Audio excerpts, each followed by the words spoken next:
Assalamualaikum warahmatullahi wabarakatuh. Salam sejahtera buat kita semua. Salam Om Swastiastu, Namo Buddhaya, salam kebajikan. Balik lagi di channel YouTube Afif Safif, pakar bola, momentari sepak bola dengan kebahagiaan. Sebahagia kita melihat Barcelona menang 4-0 di Copa del Rey berhadapan dengan Barbastro. Nanti gua akan ulas ya tentunya pertandingan antara Barcelona berhadapan dengan Barbastro. Barcelona menang 4-0, ada Szczęsny main. Lalu juga ada debutan Toni Fernandes yang buat kita penasaran, katanya ada pemain La Masia bagus banget namanya Toni Fernandes. Dan juga ada Pablo Tor yang tampil gemilang, baliknya lagi, comebacknya lagi Ronald Araujo langsung jadi kapten di situ dan Frenkie de Jong yang bermain dari menit awal. Seperti apa keseruannya nanti gua akan bahas. Tentunya juga gua akan bahas juga tentang masalah Dani Olmo dan Pau Victor yang makin berbelit, makin sebenarnya nggak jelas menurut gue ya, karena ini hitungan udah melanggar peraturan karena peraturan ini kan tanggal 31 Desember ya itu batas akhir pendaftaran, tapi kayak disuruh pengajuan ini pengajuan itu terus tempuh jalur ini tempuh jalur itu gitu, jadi kayak main-mainannya aja gitu. Dan gue kesian sama Olmo lontang lantung, itu akan gue bahas secara detail. Dan kelanjutan juga dari La Liga yang postpone kemarin, Real Madrid Valencia sempat ditunda karena Valencia saat itu sedang lagi terkena musibah daerah Valencia, dan Madrid menang 2-1. Dengan hasil itu Madrid berada di puncak klasemen menggeser Atletico Madrid, tapi memang jumlah match Madrid dan Barcelona itu sama-sama 19 dan Atletico Madrid masih 18, masih nyimpan satu match lagi. Nanti bisa semakin bersaing tuh 1 2 3 jaraknya mepet-mepet. Nah, sebenarnya bukan masalah Madrid menang angkanya. Ya, gue selalu seneng kalau ada tim yang menang tapi gimana cara menangnya ya. Makanya kayak Barcelona menang 4-0, Barcelona ngebantai ini itu, atau Barcelona menang tipis. Gue nggak ngelihat menang sama kan 3 poin gitu. Tapi gimana cara menangnya? Nanti itu gue akan bahas buat fans Madrid ya, dipantengin sampai akhir.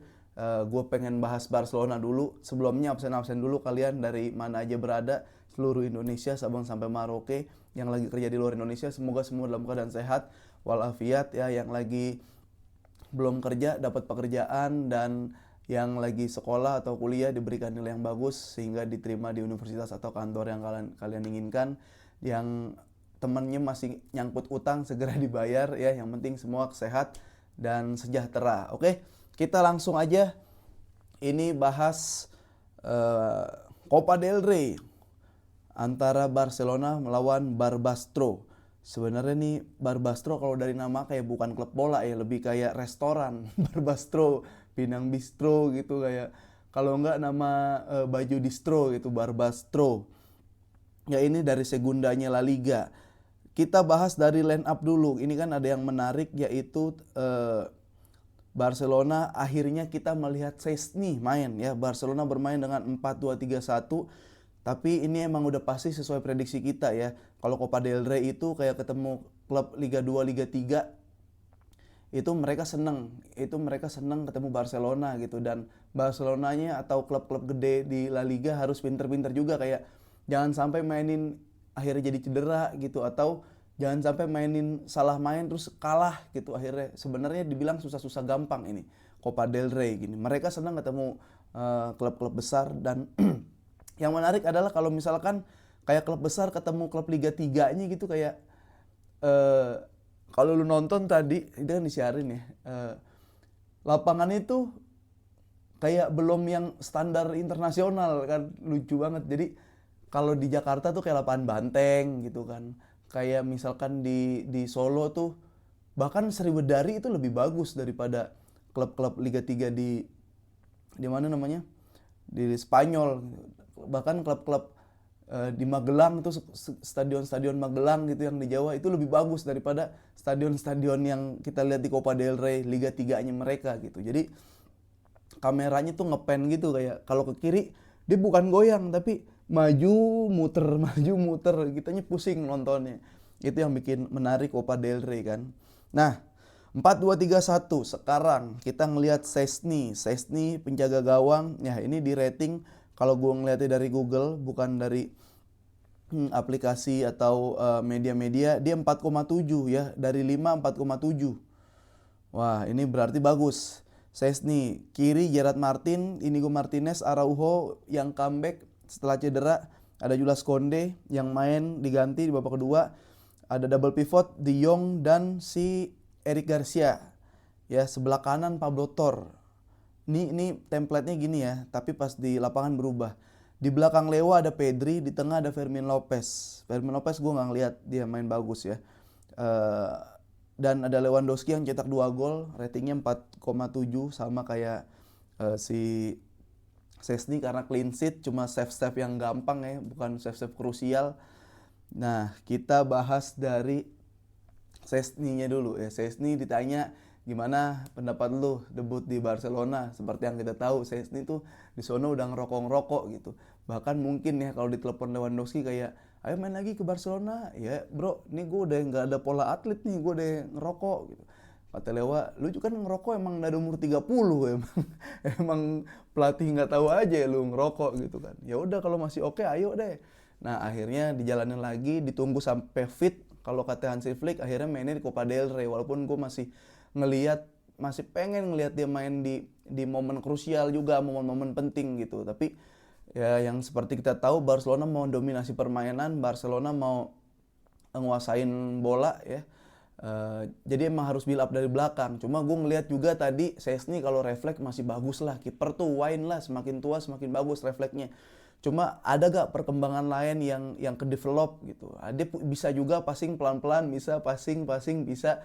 Jadi ya pas preskon dibilang ini satu kesempatan yang luar biasa. Saya pengen lagi dapat kesempatan ya, pengen dapat opportunity yang banyak banget buat dirinya sendiri. Ketika saya dapat kesempatan, saya akan memberikan yang terbaik buat diri saya dan buat Barcelona. Dia bilang kayak gitu. Jadi ngulas Szczęsny agak susah karena nggak terlalu keserang banyak ya. Jadi ada beberapa save doang yang gue bilang tadi nggak krusial.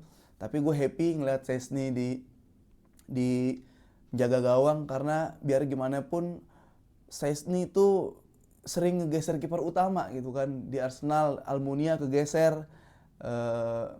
Lalu pindah ke Juventus, Buffon kegeser, pindah ke Roma, Alisson Becker kegeser, terus ke mana lagi?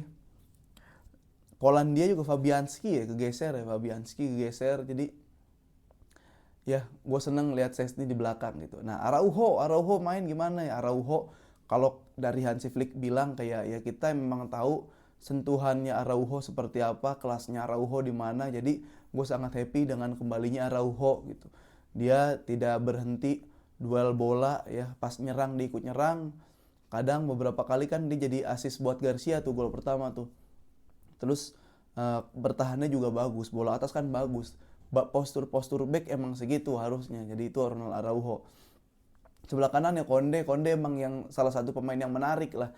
Karena dia peningkatannya pesat juga pas di Hansi Flick gitu.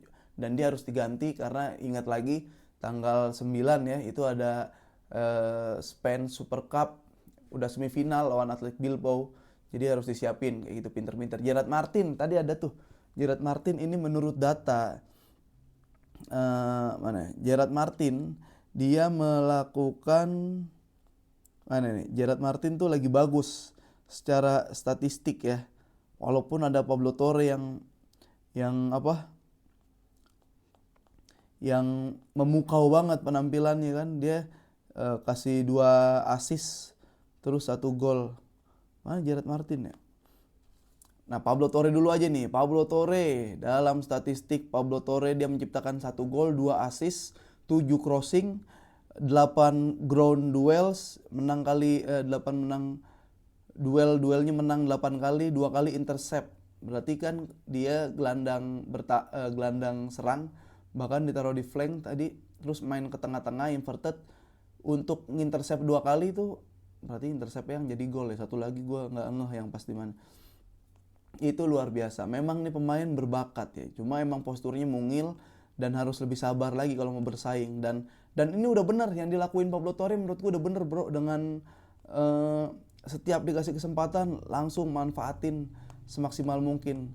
Ya karena juga ada Ansu Fati main di babak kedua, nanti kita ulas. Nah, Gerard Martin ini babak pertama ya, dia ada 2 key pass, ada 100% ground duel, dia menang 100% setiap duel, ada 100% long ball, 52 kali passing dan ada 2 kali tackle. Cuma ada satu kesempatan dari lawan Barbastro itu yang bahaya, itu kalau nggak ada siapa ya yang nge-clearance ya. Itu masuk kolongnya Szczęsny tuh, kalau gol lucu banget tuh itu.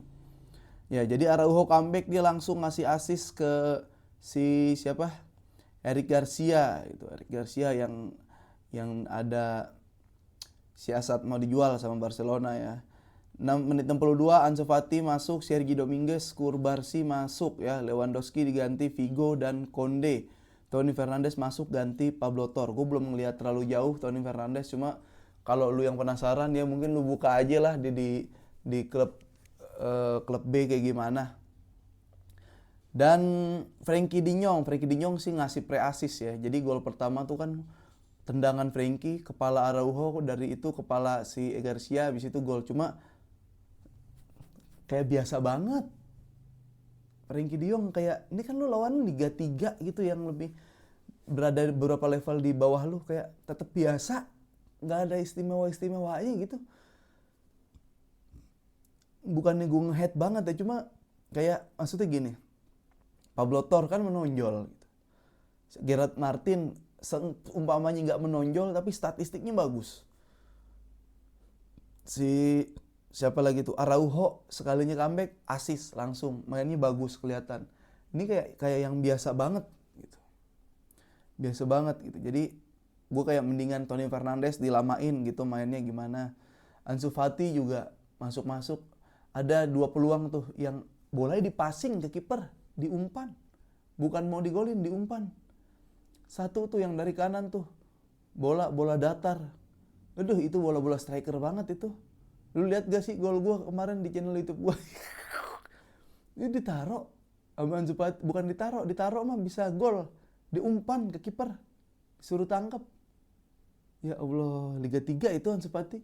Sama mainnya kayak Liga 3. Apa pindahin aja deh ke Barcelona yang Z kalau ada, jangan ke Barcelona B lagi. Nggak jelas, Ansu Fati nggak jelas ya. Toni Fernandes pas sebelum main kan dia ikut latihan kan, training, banyak yang muji juga ya. Salah satunya Araujo, dibilang Toni Fernandes has credible quality ya, we see it in training. Dia melihat sesuatu yang luar biasa, juga kualitas yang bagus yang dimiliki Toni Fernandes, jadi sangat dinantikan. Ditanya lagi pendapat Olmo, Pau Victor gimana ya, saya berharap ya klub menemukan solusi dari masalah ini. Kita soalnya akan bertanding di Super Cup kayak gitu. Araujo ditanya juga kan, we play a great match with great focus on a personal level ya. Dia bagus dengan fokus yang bagus buat dirinya gitu kan, level buat diri sendiri. Dia nggak expect juga dimainin 90 menit. I did not expect to play 90 menit, but I am very happy. Tapi dia sangat senang. Nah, when I can help the team offensively, ya jadi ketika dia melakukan serangan, gue bisa juga gitu buat gol atau assist. Jadi gue bisa melakukan apapun dan gue akan terus seperti ini, kata si Araujo ya. Terus juga ada pemain Barbastro yang ngelamar ceweknya, nggak penting. Nah ini ada Hansi Flick. Jadi ya susah ya ngulasnya, kayak biasa aja lah ini. Yang penting Copa del Rey ini gue ngelihat Szczęsny. Yang penting ada Toni Fernandes debut. Yang penting comeback Araujo dan kelihatannya udah kayak sembuh aja gitu. Kalau Ansu Fati habis sembuh dari sakit kan kayak masih sakit kali nih dimainin nih gitu kan, kayak tadi taruh RS lagi, taruh UGD gitu. Kalau kita ngeliat Ansu Fati, kalau ngeliat Araujo kan, wah ini udah sembuh nih, sembuh total nih, udah balik gitu. Kalau Ansu Fati enggak gitu kan. Kalau ngeliat Ansu Fati kayak masih sakit gitu. Ngelihat Fermin Lopez kayak ini bocah SSB kali nih, belum ketinggalan di Olimpik, ketinggalan di Olimpiade, jagonya di Olimpiade doang kayak gitu. Pablo Tor kasih kesempatan memukau kayak gitu-gitulah ya, pemain-pemain muda, bocil-bocil Barca jangan disia-siain kalau ada kesempatan. Jadi kayak gitu.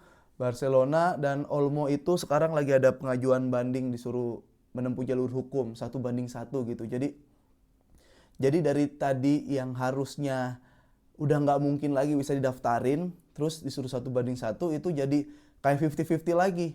Dikasih lampu hijau, lagi nggak jelas juga. Siang tadi gue baca, siang kemarin gue baca Olmo not register dari si Mundo Deportivo, dari si siapa Fabrizio Romano gitu, nggak bisa daftarin Olmo. Udah harusnya stop, tapi kayak ada lagi Laporta, ini ide itu, kayak mau ngapain gitu, bikin luntang lantung dari kemarin sebelum deadline. Kalau mau udah oke, kenapa harus tunggu deadline mau daftarin mah, kayak gitu. Nah ini kecurigaan kan, kita jadi berpikir kayak ini emang mau dijual, Olmo mau dikeluarin sama si Laporta. Jadi kayak gitu. Terus sekarang tadi lagi gue baca Fabrizio Romano kayak udah ada lampu hijau lagi buat Olmo main di La Liga kayak gitu. Aduh. Ya, jadi kita tunggu aja lah kayak gimana yang oh, gue kan punya teman orang La Liga ya. Gue tanya Roberto. Boleh gue tanya Roberto, Jorge, Sergio, wah banyak lah. Ntar gue tanya info A1-nya gimana dari Barcelona. Nah, Real Madrid lawan Valencia ini singkat aja ya. Nonton nih seru banget. Kalau secara permainan sampai Vini kena kartu merah itu justru berbalik ya. Valencia mendominasi, dia cetak gol, dia ngedelay bola di belakang bagus, dia defense bagus, counter attack bagus, ya main tenang. Sampai insiden Vini kartu merah malah bingung Valencianya. Ya, Valencia kan sekarang peringkat 19 sampai 18 gitu ya. Ada di zona degradasi, kayak ada kemenangan yang di depan mata hilang dan sirna gitu aja. Bellingham waktu penalti, ini gue bukan bias nggak apa ya, gue ada feeling pas penalti, gue feeling nggak gol, tapi feeling gue adalah bolanya melebar jauh, tapi kena tiang. Tapi dari raut wajahnya Bellingham itu udah kelihatan banget, ini orang kayak golin deh, bahkan gol kemenangan udah tahu gue. Bener, gue omong aja kayak gini. Nah, nanti kita bahas lebih detail lagi. Yang gue pengen kasih tahu ke lu adalah itu malam Madrid emang layak menang. Ya, Valencia nggak main jelek. Cuma emang satu kesalahan yang hukumannya berat gitu. Itu kan udah makanan Madrid, gol-golnya itu udah makanan Madrid, ditunggu, lepas Spartan jalan ke depan, Madrid golin, tunggu, lepas Bellingham golin. Jadi Valencia emang golin dulu. Setelah itu Valencia mendominasi. Ya, 11-11 Valencia mendominasi. Tapi habis Vini kartu merah, Madrid 10 orang malah bingung Valencia. Dan gue menganggap pertandingan itu yang gue seneng kan adalah cara Madrid menangnya lawan Valencia. Yang terjadi adalah manjada wajada ya, siapa yang bersungguh-sungguh dia akan mendapatkannya. Gue ngeliat kayak Bellingham muka bersungguh-sungguh, Ancelotti ketinggalan satu langsung di ini. Rudiger Vini kartu merah langsung didorong ke dalam daripada protes-protes lagi, dapat ban yang paling lebih berat katanya kan sekarang 4 ya, walaupun lagi diajuin banding 4 match. Tapi mau diajuin banding sama Madrid. Kayak anjir nih emang gini lu kalau mau menang, sesemangat itu, semental itu gitu, kayak ini manjada wajada nih, kena nih di menit-menit akhir, tambahan 9 menit kayak kena nih. Dan ya udah, gue ngelihatnya ya emang menang. Yang gue seneng adalah caranya. Lu mau di puncak peringkat 1, mau nih bodo amat, lu mau nge-war, gue udah gak peduli di Instagram, enggak, udah gue alihkan ke sini semua. Tapi yang gue seneng adalah cara Madrid menang. Ya, dia 10 pemain, Vini keluar, malah kayak Valencia yang kartu merah. Dari cara mainnya Valencianya bingung. Ya, Rudiger ngototnya gimana, si apa kiper Courtois save-nya banyak banget. Yang kelihatan kan itu aja tuh pada tuh Courtois, Rudiger, Vasquez dilewatin mulu ya, ngaku deh lo fans Madrid, Vasquez dilewatin mulu. Mendy main jelek, Camavinga masuk juga main jelek. Masuk aktornya Modric, Bellingham ya berjibaku menebus kesalahan, akhirnya dapat. Ya itu yang gue bilang, Majada Wajada. Dan pertandingan itu gue bilang itu seru banget matchnya. Valencia dengan main seperti itu harusnya kalau dia konsisten nih, kayak dari cara mainnya gue udah tahu dia bisa ngadaptasi, kayak dia tahu nih nyerang Madrid ketika momen ini gitu. Boleh deh kita bertahan. Itunya udah dapat. Cuma emang kesalahannya aja yang bikin kayak jadi Modric dapat bola terus gol, terus lepas kontrol kaptennya, terus Bellingham gol. Lu lihat kaptennya tuh Verhoeven, namanya siapa ya, Verhoeven. Vinicius nggak lewat-lewat, Mbappe nggak lewat-lewat, sebelah kiri semua nggak lewat-lewat. Justru dia yang menari-nari di situ. 90 menit main kayak gitu, bro. Tapi di 95, 9 berapa ya golnya? 96 apa ya? 96 dia salah passing. Gue nggak mau bilang rusak permainan, enggak. Valencia main bagus, cuma kurang beruntung aja. Madrid main kurang bagus, tapi dengan semangatnya akhirnya dia bisa menang. Itu yang terjadi. Jadi Madrid di 1 sekarang, lalu dia udah 19 match sama Barcelona 19 match juga, udah poin 5. Bawahnya ada Atletico Madrid, tapi Atletico Madrid masih 18 match. Itu yang menarik ya. Kalau masalah kartu merah Vini apa enggak, ya gue juga tahu. Kalau misalkan gue paham sama Ancelotti kalau memang ada push, ada touching dari kiper gitu. Cuma kan balesan dari Vininya menurut gue over juga. Dan gue juga, ini La Liga gila juga, ada kameramennya dah.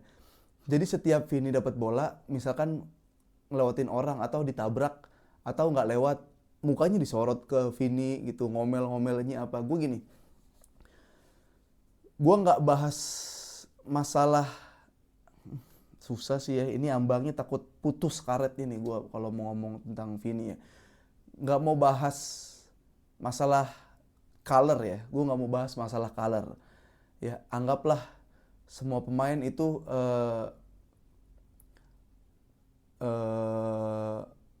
color semua ya.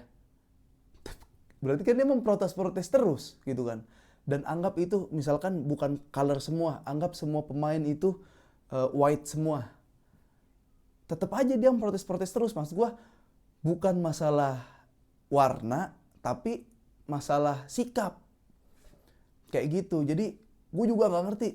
Gue mau nge-tweet tuh bahkan kayak, ini kameramen La Liga unik juga, spesial juga. Setiap Vini protes zoom, Vini protes zoom. Jadi coba ya, gue biar karetnya nggak putus nih ya.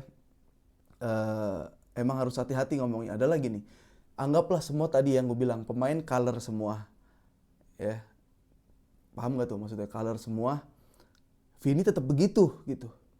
Berarti kan bukan masalah warna. Ya, anggaplah itu white semua pemain. Ya, tapi Vini tetap kayak gitu. Kan bukan masalah warna juga, masalah sikap. Jadi ya itu udah benar, kartu kuning dua-duanya. Si kiper kartu kuning, Vini kartu kuning. Pas cek VAR dilihat, jorokin apa nampol banyak lah. Mundo Deportivo juga tweet-tweetnya mancing-mancing banget ini. Jadi ya kartu merah ya kagak apa-apa kalau gue bilang. Emang nggak ada di pencetan rental PS tuh, nggak ada itu pencet apa, nggak ada, nggak joglokin muka, didorong gini disuruh bangun, dibalesnya adalah ini ya, istilahnya balasannya lebih kenceng kayak gitu.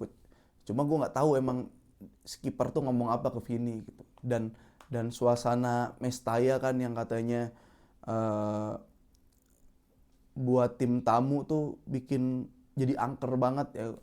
Gue pernah ke sono, cuma kan lagi match Barcelona Valencia gitu. Jadi ya gitulah kesimpulannya. Cuma gue nggak bahas color, tapi sikapnya aja gitu.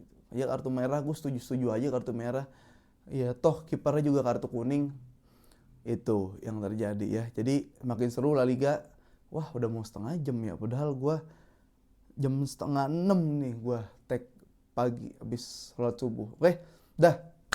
Gitu aja, sampai ketemu lagi di pertandingan berikutnya. Buat fans Madrid, selamat menikmati puncak klasmen. Buat fans Barcelona, sabar, masih ada match, nunggu Olmo, masih ada Super Cup, masih banyak, jalan masih banyak, masih seru. Ingat, gue udah ngebahas iya konten-konten bola di Instagram, di medsos gua, tapi khusus di YouTube gua akan gas terus, oke? Gitu aja, vamos.